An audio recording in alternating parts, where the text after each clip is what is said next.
Bien muchachos, ¿cómo están? Buenos días con todos. Bienvenidos a nuestra primera sesión del curso de razonamiento lógico. Quien les habla es el docente Carlos Jonathan Julca Robles. Conmigo vamos a ver a través de toda la duración de este curso los temas resaltantes dentro del curso de razonamiento lógico en el área de aptitud académica.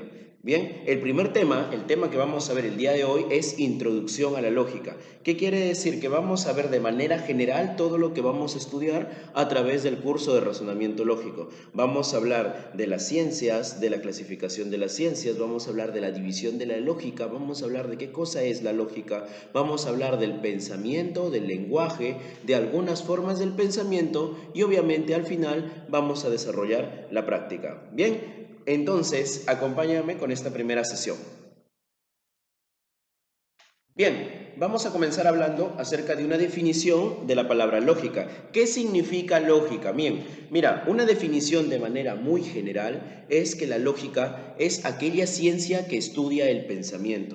Pero si nosotros hablamos de la lógica como una ciencia que estudia el pensamiento, muchas veces necesitamos saber qué tipo de ciencia es la lógica. Es decir, base a qué ciencia se enfoca en estudiar netamente la lógica. Y obviamente al hablar de pensamiento, también tenemos que saber a qué tipo de pensamiento específicamente se encarga de estudiar la lógica. Cada uno de los pensamientos que estudiamos dentro de la lógica. Muy bien, esa es una definición de manera general, ciencia que estudia el pensamiento. Ahora, si es que yo quiero buscar una definición un poco más específica, podría decir que la lógica es la ciencia formal que estudia las estructuras y la validez o corrección del razonamiento. Ya me voy enfocando en ciencia formal acá, ¿lo ves? Ciencia formal. ¿Por qué? Porque nosotros tenemos diferentes tipos de ciencias.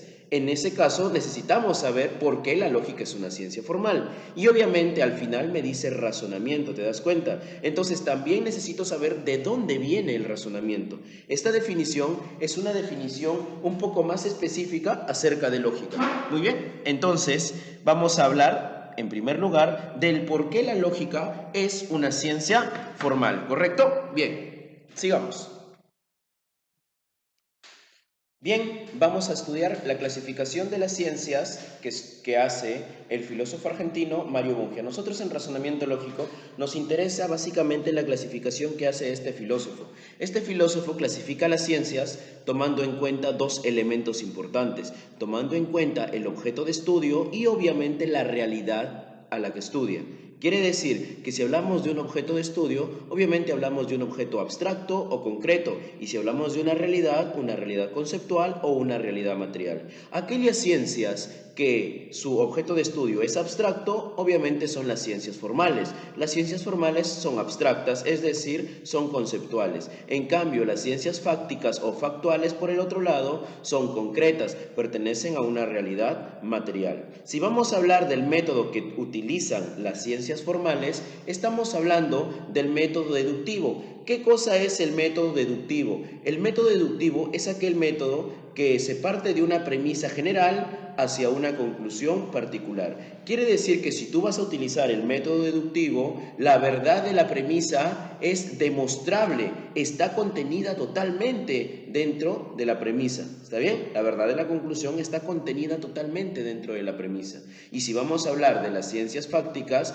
utiliza obviamente el método inductivo. Y el método inductivo se caracteriza por ir de lo particular hacia lo general, es decir, de conocimientos particulares a una conclusión general. Esto hace que las ciencias fácticas, su característica principal sea la de ser probables o comprobables.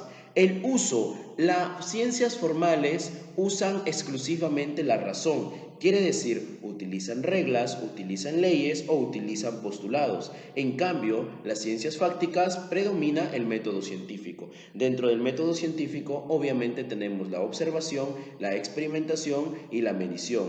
A esto lo conocemos como algo empírico, ¿correcto? Bien, sigamos.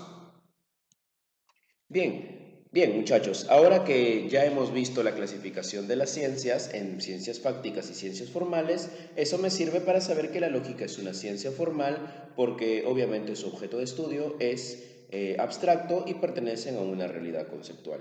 Por eso es que la lógica se encuentra dentro de las ciencias formales. Ahora bien, yo necesito saber cómo se divide la lógica. La lógica toma en cuenta dos elementos importantes para poder dividirse. Toma en cuenta el contenido y toma en cuenta la estructura. Si nosotros hablamos específicamente del contenido, estamos hablando de la lógica dialéctica. La lógica dialéctica, o también conocida con el nombre de la lógica mayor o la lógica del contenido, es aquel tipo de lógica que se encarga de estudiar la realidad inmediata. ¿Qué quiere decir? Vamos a relacionar tres elementos: el pensamiento, el objeto y el lenguaje. ¿Cómo así, profe, relacionamos estos tres elementos? Estos tres elementos se relacionan de la siguiente manera. Si es que yo, por ejemplo, te digo, el cielo es azul o es de color azul, tú lo que vas a hacer es, con ese pensamiento que acabo de introducir en ti, vas a buscar un objeto de tu realidad y obviamente será el cielo. Vas a mirar hacia el cielo y utilizando ese objeto me vas a decir si fue verdadero o fue falso. Eso es el estudio de la realidad inmediata. Estudia mi entorno y el valor de verdad, obviamente, con este entorno. Obviamente aquí también están las tríadas de Hegel. Quiere decir la tesis, la antítesis y la síntesis, ¿correcto? Por eso es que el ejemplo acá dice todos los cocodrilos son reptiles.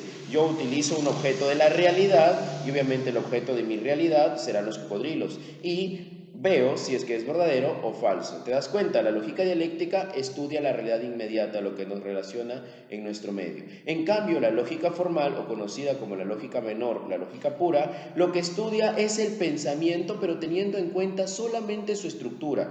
¿Cómo así, profesor, solamente su estructura? Que ya no se basa en estudiar lo que significa el enunciado dentro de una realidad, sino que ahora de este enunciado, como acá dice todos los cocodrilos son reptiles, le interesa la estructura, le interesa formalizarlo, y la formalización obviamente ocurre a través de símbolos, y ahí tenemos algunos símbolos para poder formalizar ese enunciado. P, ahí tengo una formalización también en cuantificacional y tradicional que ya la vamos a ver más adelante. Correcto, la lógica dialéctica estudia el contenido, es decir, la realidad inmediata, y la lógica formal estudia la estructura, es decir, la formalización a través de símbolos.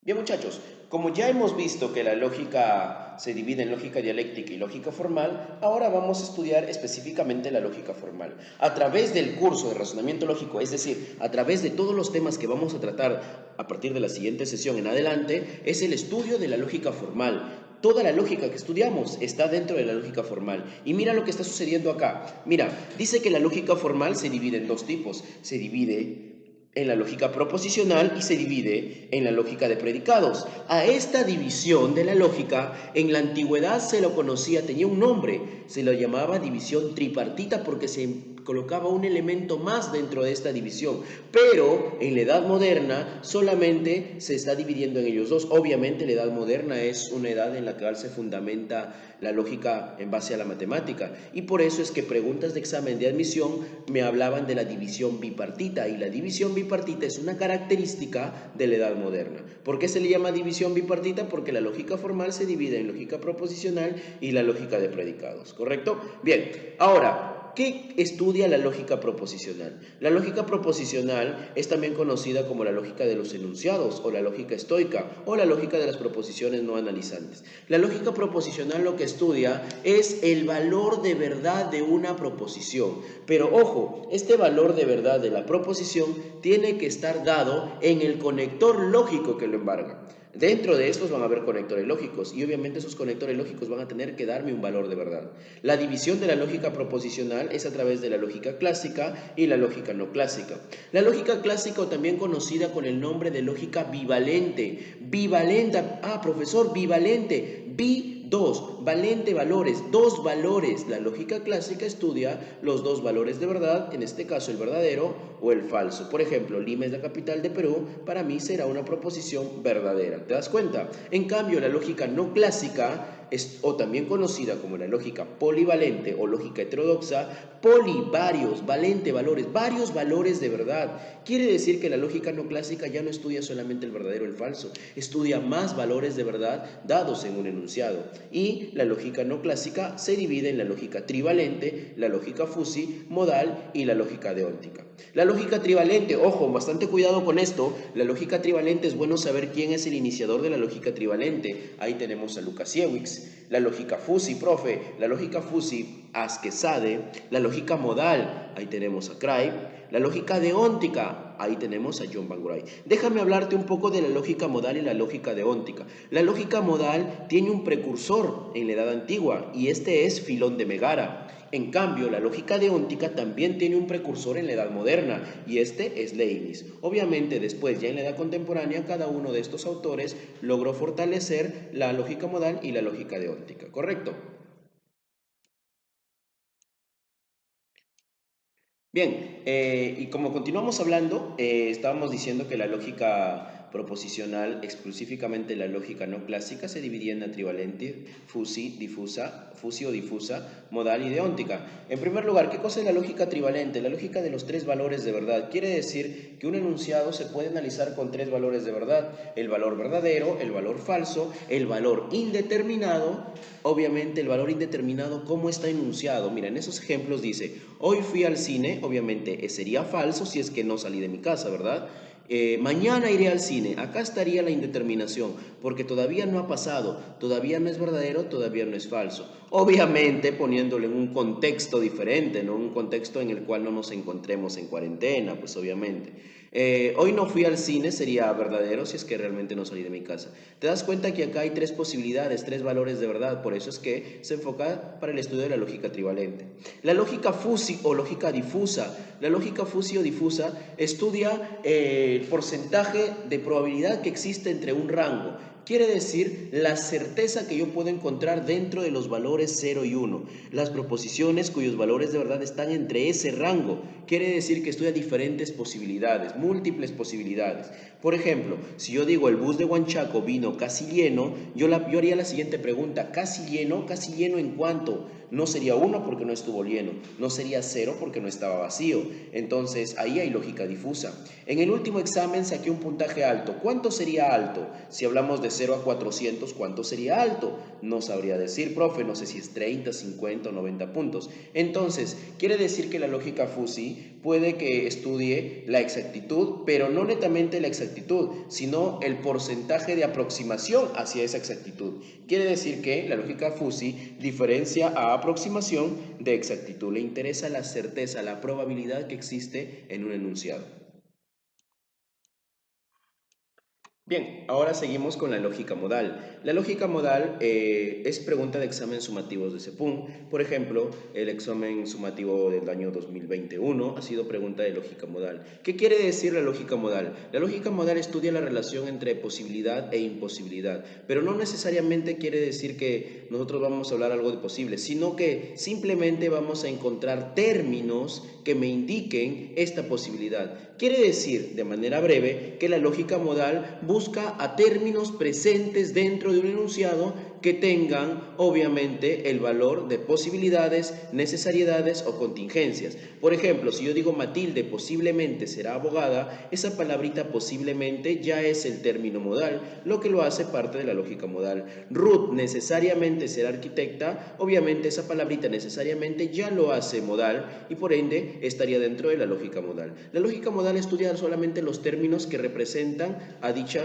lógica, a dicha posibilidad, dicha probabilidad o dicha imposibilidad. ¿Está bien? Lo probable. En cambio, la lógica deóntica construye enunciados basados en órdenes, en mandatos, en prohibiciones u obligaciones. Pero ojo, no basta con encontrar estas palabritas, sino que dicho orden, dicho mandato tiene que tener un valor de verdad, tiene que ser verdadero en la realidad. Por ejemplo, si dice te ordeno que arregles tu cuarto, si dice es obligatorio sacar el carnet militar al cumplir 17 años, no cumplen necesariamente con ver obligatorio o ordenar, sino que tienen que ser verdaderos en la realidad. ¿Te das cuenta? Seguimos. Bien, ahora es momento de hablar de la lógica de predicados. un tipo de lógica totalmente diferente a la lógica proposicional. La lógica de predicados es también conocida como la lógica de los términos o la lógica de las proposiciones analizantes, porque la formalización que se va a hacer dentro de este tipo de lógica es más rigurosa. Y obviamente, aparte de eso, la lógica de predicados considera que la verdad o falsedad de un enunciado, de una proposición, está dado en la relación que existen entre sus clases o sus conceptos. ¿Qué quiere decir? Por ejemplo, si yo tengo los conceptos leopardo y felino, no sería lo mismo decir todo leopardo es un felino a decir todo felino es un leopardo. Estoy utilizando los mismos conceptos, es cierto, pero el orden es totalmente diferente. Entonces, ¿yo cómo puedo enunciar el valor de verdad de estos términos o de este enunciado? A través de una relación, mira, si yo hablo de leopardo, yo podría decir que todos los leopardos, una clase L dada por los leopardos, está dentro de una clase F llamada felinos, ¿verdad? Para que yo pueda decir que todos los leopardos son felinos y eso sea verdadero. En cambio, yo no puedo decir que todos los felinos son leopardos, que la clase felino está dentro de la clase leopardo. Eso sería incorrecto, eso sería falso, ¿verdad? Listo. Entonces, la lógica de predicados también se divide en lógica cuantificacional, lógica tradicional o la lógica de clases. Cada uno de estos tipos de lógica tiene su propia formalización, tiene su propia manera de formalizar, tanto la lógica cuantificacional utilizando símbolos matemáticos, como la lógica tradicional utilizando las formas típicas, o la lógica de clases utilizando los diagramas de Venn o el álgebra booleana. Vamos a ver a continuación cuál es la diferencia entre la formalización de la lógica proposicional con la lógica de predicados.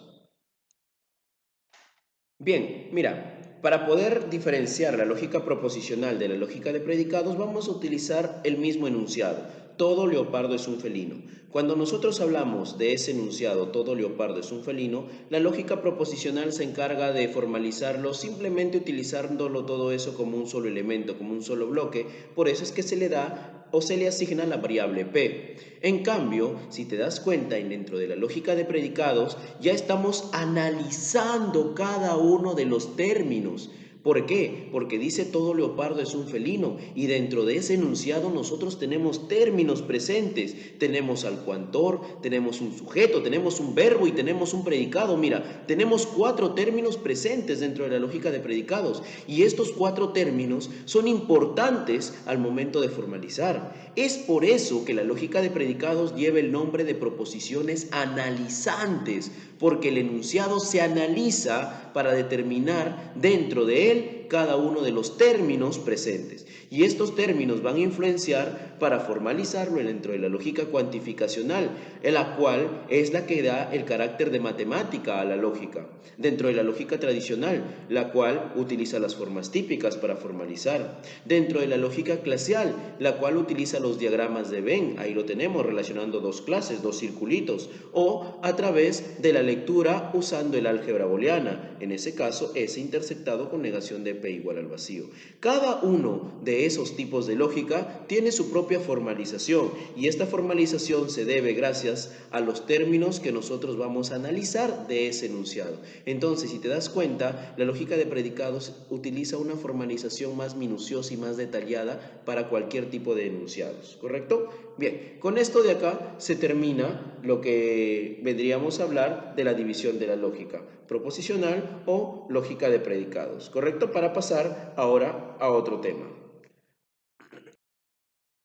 Bien, habiendo visto ya que la lógica es una ciencia que estudia el pensamiento y ya habiendo conocido cuáles son las clasificaciones de las ciencias o en base a que la lógica es una ciencia formal, ahora nos toca saber qué cosa es el pensamiento. Bien, el pensamiento se basa en un contenido y en una estructura. Ya sabemos que cuando hablamos de contenido hablamos de la lógica dialéctica y cuando hablamos de estructura hablamos de la lógica formal.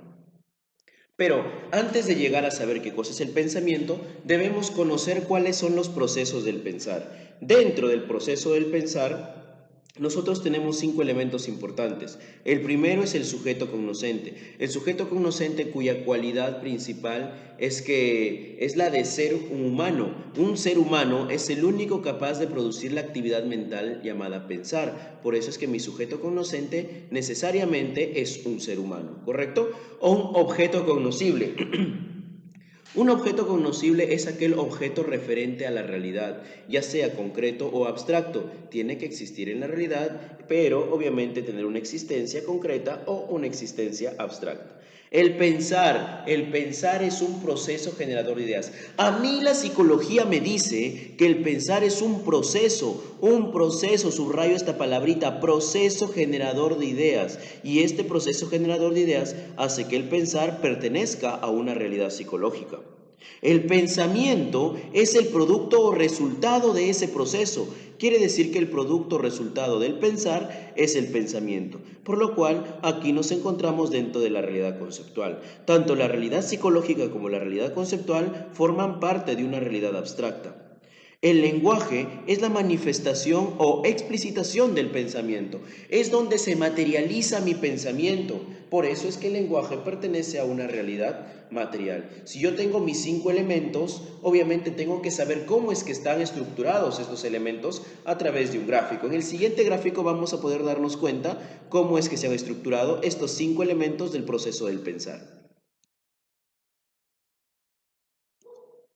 Bien, muchachos, viéndolo desde el punto de vista esquemático, utilizando esquemas, podemos tener el siguiente gráfico. Mira, en este caso, en la parte izquierda tenemos nuestro sujeto cognoscente, el cual va a abstraer todas las características de este objeto cognoscible. Este objeto cognoscible, como bien lo vimos, puede tener referencia en la realidad, ya sea concreto o abstracto. Este sujeto, al abstraer todas las características, va a producir el proceso llamado pensar, ¿verdad? Va a generar ideas, ¿verdad? Y dentro del proceso del pensar, este ser humano va a conceptuar, a juzgar, a razonar, y estos 3 serán llamados actos del pensar. Pregunta de examen de admisión, ojo con esto, los 3 actos del pensar: conceptuar, juzgar y razonar. Este proceso me trae como resultado el pensamiento. Y dentro del pensamiento vamos a encontrar al concepto, al juicio y al razonamiento, que son llamadas las formas del pensamiento. Mira, por un lado tengo los actos del pensar y por el otro lado tengo las formas del pensamiento. Luego, este pensamiento tú sabes muy bien que se manifiesta a través del lenguaje, y dentro del lenguaje se manifiesta a través del término, la proposición y el argumento. ¿Te das cuenta cómo todo esto de acá es un proceso? Todos los días realizamos pensamientos y muy pocas veces manifestamos nuestros pensamientos.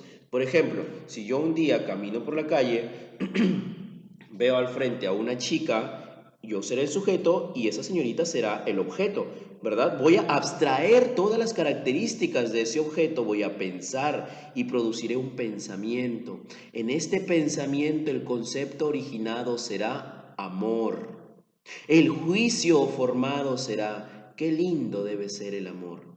El razonamiento que yo idee sería: cómo puedo hablar con esta señorita, cómo puedo entablar una conversación. Y finalmente, cuando se produzca este razonamiento, lo voy a manifestar a través del lenguaje, me voy a acercar hacia la señorita y obviamente voy a utilizar términos, proposiciones o argumentos para manifestar mi pensamiento, ¿correcto?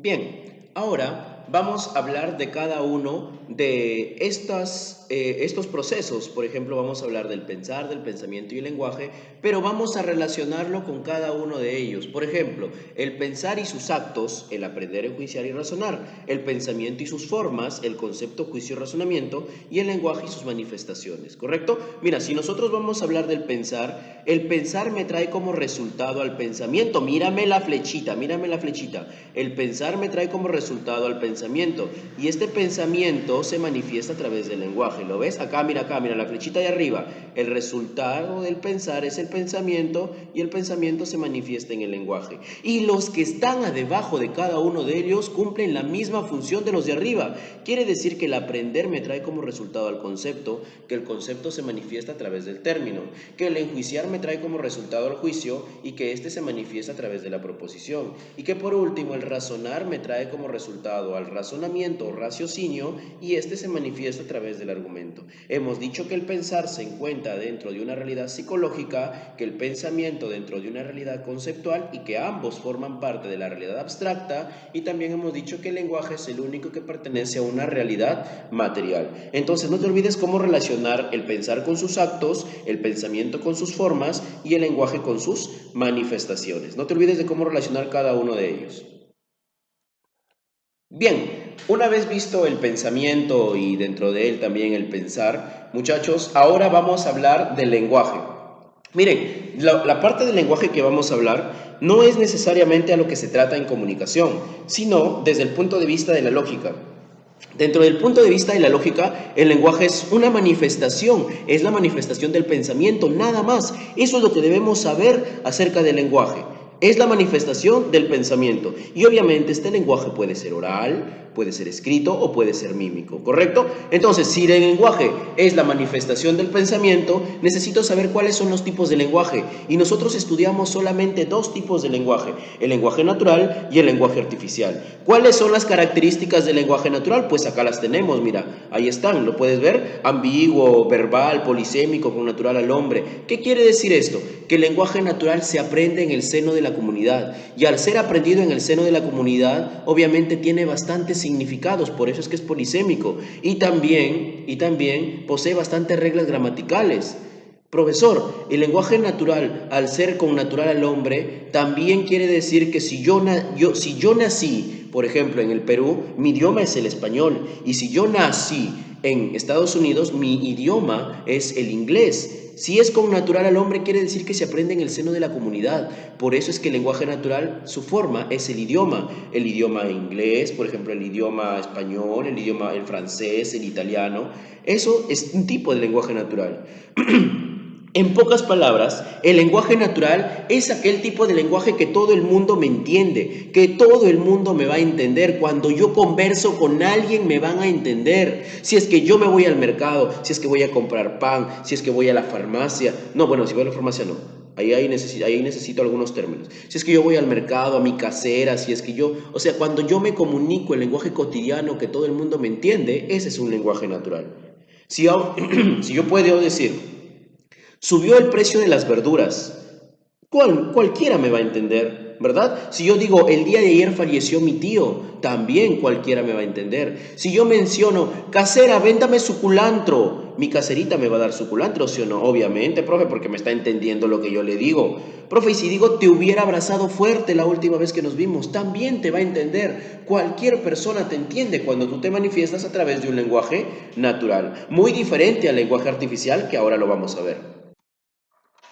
Bien, ahora hablamos del lenguaje artificial. Este lenguaje artificial es creado por el hombre, obviamente para ciertos fines prácticos. Dentro del lenguaje artificial nos interesan los dos tipos de lenguaje científico y no científico, pero el más usual en exámenes de admisión es el lenguaje científico. El lenguaje científico se caracteriza ¿por qué? Porque es propio para cada tipo de ciencia. Si yo hablo de las ciencias formales, ya sea la lógica o la matemática, o si hablo de las ciencias fácticas como las ciencias naturales o las ciencias sociales, obviamente estoy hablando de un lenguaje científico. Este lenguaje científico se puede dividir en lenguaje científico terminológico y lenguaje científico formalizado. El terminológico utiliza palabras referentes a cada tipo de ciencia. Por decirlo así, utiliza un término que solamente es utilizado ¿para dónde? Para cada tipo de ciencia. Por ejemplo, dialéctica. No cualquier persona me va a entender cuando yo hablo de dialéctica. No cualquier persona me va a entender cuando hablo de citoplasma, esternocleidomastoideo, un músculo. Psiquiatría. Hablar de psiquiatría quizás algunos sepan, otros no sepan. Roca ígnea. Hablar de roca sedimentaria, roca metamórfica. Hablar de un año luz, por ejemplo, relacionándolo no como tiempo, sino como distancia, porque eso es lo que significa un año luz, una distancia. Entonces, el terminológico utiliza términos creados para cierto tipo de personas. No te olvides, términos o palabras para cierto tipo de personas. En cambio, el lenguaje científico formalizado utiliza símbolos. ¿Símbolos para qué? Para demostrar algo, para relacionar algo, para que me diga a mí qué es el significado, por ejemplo, de A es igual a pi por r al cuadrado. ¿Qué es lo que significa área es igual a pi por r al cuadrado? Sin necesidad de que esté escrito, simplemente utilizando una fórmula. Energía es igual a masa por velocidad de la luz al cuadrado, también. Acá utilizando referente a la matemática, obviamente a la lógica matemática. Por eso es que el lenguaje científico formalizado es escrito y es exacto, porque no voy a utilizar palabras, sino voy a utilizar símbolos que a mí me van a representar una fórmula obviamente ya establecida. Términos arriba y símbolos abajo. Obviamente después tenemos el lenguaje no científico, el cual estudia las señales de tránsito, las tarjetas de un árbitro, el lenguaje braille, es decir, un lenguaje individual. Pero de esto el que me interesa es el lenguaje científico, porque las preguntas de examen están enfocadas a este tipo de lenguaje. Términos y fórmulas, no te olvides.